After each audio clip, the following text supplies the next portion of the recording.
Oke. Assalamualaikum warahmatullahi wabarakatuh. Perkenalkan, nama saya Liandi Hayanto Ardi. Dan pada kesempatan kali ini kita akan membahas topik yang sedang hits, yaitu generatif AI. Nah, untuk membahas topik ini kita memerlukan satu orang lagi. Dan langsung aja ayo kita cari. Let's go. Oke. Lah, kayaknya nggak ada orang ya. Coba kita ke sono yuk. Itu tuh. Lihat. Itu tuh. Ayo, samperin. Wih. Ini masnya mahasiswa. Mahasiswa apa bukan? Mahasiswa saya, Mas. Kenapa ya, Mas? Oh, mas mahasiswa. Betul. Mahasiswa mana? Saya sih mahasiswa kampus deket ya sebelah ya, Mercu. Oh, Mercu. Mercu Buana. Jurusan apa, Mas? IT dong. Jurusan IT. Betul. Tahun berapa? Oh sih tahun 23 ya? Tahun 23. Iya. Gua tahun 23. Serius? Kita baru ketemu ya? Oh, nama lu siapa, Gue Mas? Julian. Oh, nama lu Julian? Iya. Gue Liandi. Kita nggak pernah ketemu sih. Tapi serius. Kenapa Nah. gak ketemu ya? Iya, makanya. Nah, gini Mas. Sorry ya, kita ganggu nih. Kayak kita lagi nge-record gitu. Iya. Oke. Jadi kita pengen ngebahas tentang topik generatif AI gitu. Kayak gimana sih masa depannya. Nah, ini Mas tertarik gak untuk diajak gitu? Karena gue dari IT sendiri sih udah pasti tertarik ya. Udah pasti tertarik ya. Dong. Oke. Boleh, Ya udah langsung aja ya kita bahas. Yuk.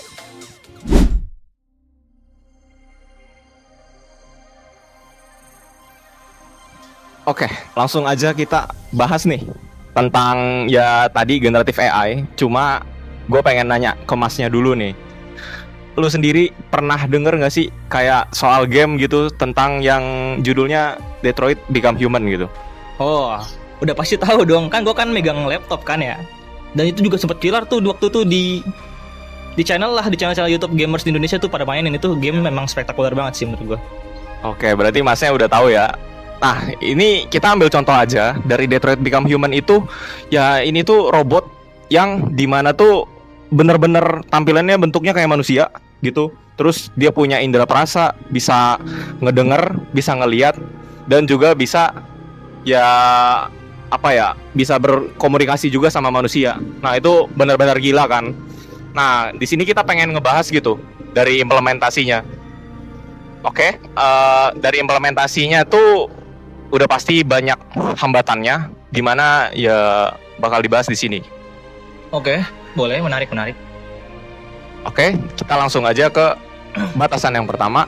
Dari batasan yang pertama itu ya yang gue pikirin sendiri ya, itu tuh pertama kita tuh manusia ini bener-bener hebat ya.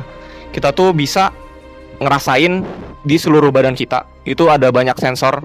Nah kalau kita pengen nerapin itu pada AI-nya, pada modelnya, itu bakalan berat banget, dimana ya itu bakal banyak jutaan data per detik. Ibaratnya kita bisa ngerasain angin nih di leher, atau ketiup angin kita ngerasa gitu di rambut. Itu bakalan berat banget gitu dari arsitektur yang sekarang ya. Karena apa ya, kalau dari bandwidth-nya sendiri itu bakalan nge-lag. Nah intinya kayak gitu sih. Gue setuju sih sama itu, sama lu. Menurut gue ya, emang sih AI ini zaman sekarang tuh udah bener-bener luar biasa banget lah ya. Kalau kita bilang mengobservasi dunia. Betul. Kayak dia tuh bisa aja masukin semua memorinya ke kepala. Tapi kalau misalnya emang banyak input, pasti gue yakin AI sekalipun bakal kewalahan. Nah, kalau menurut gue ya dari permasalahan dari yang tadi lu bilang ya, Mas Liandi, itu caranya salah satunya itu yaitu kita tuh nggak bisa asal naruh satu central processing unit di satu aja gitu, terpusat. Yang ada nanti si AI nih kalau buat ngeproses apa-apa, dia misalnya gerakin tangan, mencium udara, melihat, observasi dalam secara paralel, itu nanti bakalan overload gitu, bakalan apa ya, bakal meledak lah. Makanya nah menurut gua yang paling ideal tuh ya kita bagi-bagi otaknya gitu. Jadi ada otaknya kayak ada sub otaknya lah. Ini sub otak buat gerakin tangan, ada sub otak buat gerakin kaki dan sebagainya. Nah itu bakal bikin nanti AI-nya tuh lebih optimal ya buat gerakin mekanisme otak badannya ya. Tapi gitu sih. Nah itu gue setuju banget gitu. Soal itu gue belum kepikiran ya. Kayak misalnya dari yang awalnya proses komputer pada umumnya gitu kan ada CPU doang satu. Sementara kalau buat implementasi bisa di banyak bagian gitu, yang khusus buat sensor-sensor tertentu gitu. Oke, kita ada masalah yang kedua. Jadi masalah kedua di sini tuh kalau dari manusia ini sendiri, kita ternyata usage dari listriknya itu kalau dihitung itu cuma 20 watt. Jadi ibaratnya kita bisa ngerasain sentuhan, bisa ngerasain angin, ya bisa ngelihat, bisa ngedenger, itu pakainya 20 watt doang. Sementara kalau kita implement ke model yang sekarang, itu ya ibaratnya bisa ribuan watt gitu, misalnya 1000 atau 2000 watt. Dimana kalau modelnya itu bergerak gitu, itu bakalan nggak bisa gitu. Nah itu keterbatasan yang sekarang. Gue jujur baru tahu ya kalau manusia tuh cuma butuh 20 watt ya, karena gue ya biologinya mohon maaf nih. Tapi serius, itu fakta yang sangat amat luar biasa buat gue ya. Dan menurut gue ya untuk keterbatasan ini power ini buat AI ya. Ini tuh gue yakin gradually bakal kena solve, bakal teratasi dengan di sendirinya. Soalnya apa ya? Kalau kita lihat berkaca dengan apa yang terjadi di dunia sekarang ya, kita tuh kalau ngeliat semikonduktor, CPU, tau kan? Nah, itu tuh semakin baru arsitekturnya, generasinya itu makin kecil. Seingat gue sekarang tuh paling kecil tuh 4 nanometer ya buat HP, atau mungkin 3 ya Gitu. itu ya. bahkan sampai 3 kecil itu aja itu udah sepowerful itu, bisa ngejalanin satu ekosistem sebuah device yang begitu lebih saja canggih ya. Nah makanya menurut gue itu bakal solve gradually gitu, secara sendirinya. Oke, berarti udah pasti bakal ada improvement lagi di segi arsitektur ya.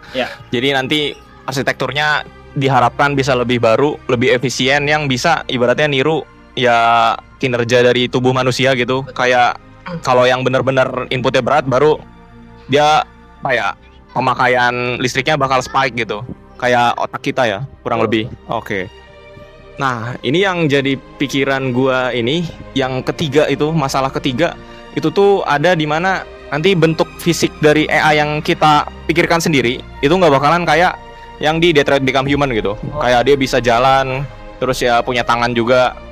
Kan kita bicaranya nanti kalau misalnya AI ini pasti diciptain buat tugas spesifik gitu.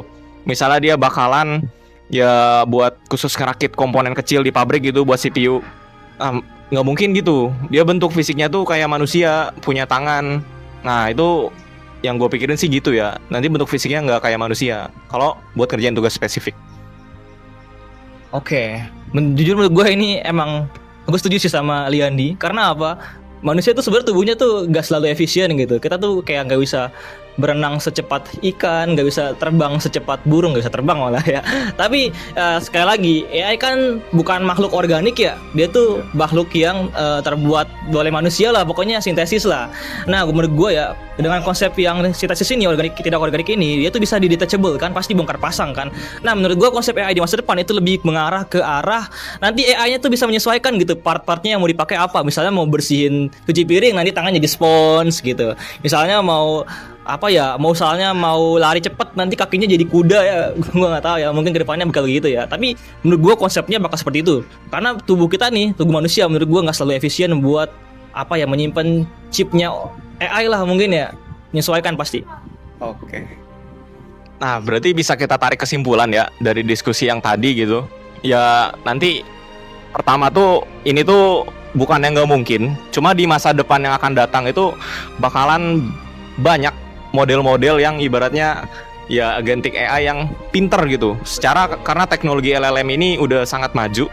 Jadi nanti ibaratnya kita bisa berbicara gitu dengan AI secara live. Sekarang aja udah ada kan. Iya. Cuma nanti ya tinggal bakal ada model khususnya gitu. Nah ini tuh ya ibaratnya yang awal kita pikirin masih jauh, cuma ternyata deket banget sama kehidupan kita di masa depan. Mungkin ya 5 tahun lagi atau ya 2 tahun bisa, ya kita berharap aja ya. Oke, kurang lebihnya sih kita udah bahas banyak nih, lumayan ya. Ya itu kesimpulan dari saya.